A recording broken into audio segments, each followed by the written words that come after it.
Why emergency funds matter is that they turn surprise bills from full-blown panic into small problems that you are ready for. Here, you will learn how a few quiet money habits have held you back and how simple shifts can build calm. The silent money fire that starts when you have no emergency fund.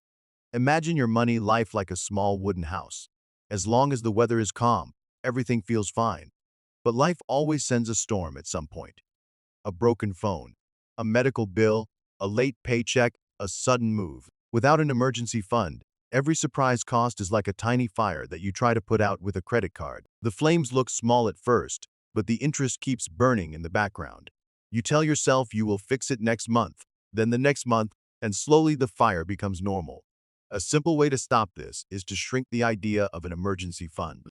First, choose a tiny starter goal, like 1 week of basic costs, not 6 months. Second, pick one safe place for this money, like a separate savings account you do not touch for fun spending.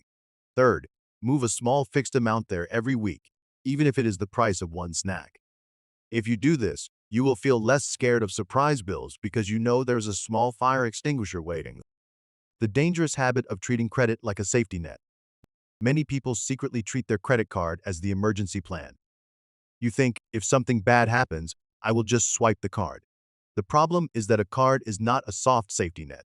It is more like a trampoline that launches the problem into the future and makes it bigger. You pay for the original problem, plus interest every month.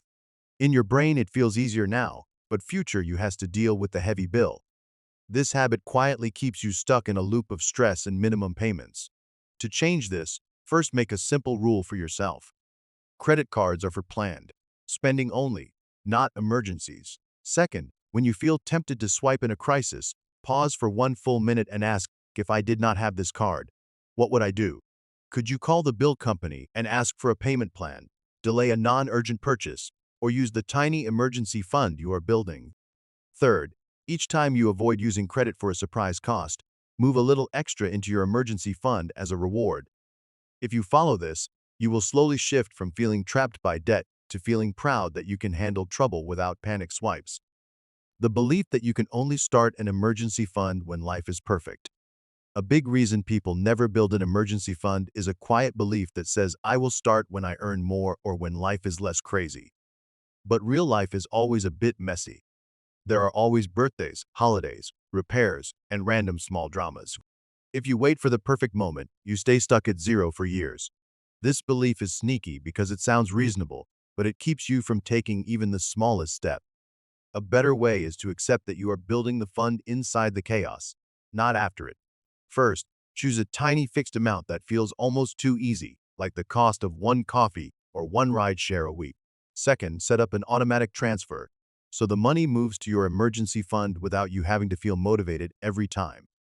Third, give the fund a clear name in your banking app, like Safety Cushion or Calm Fund. So every time you see it grow, your brain links it with peace, not sacrifice.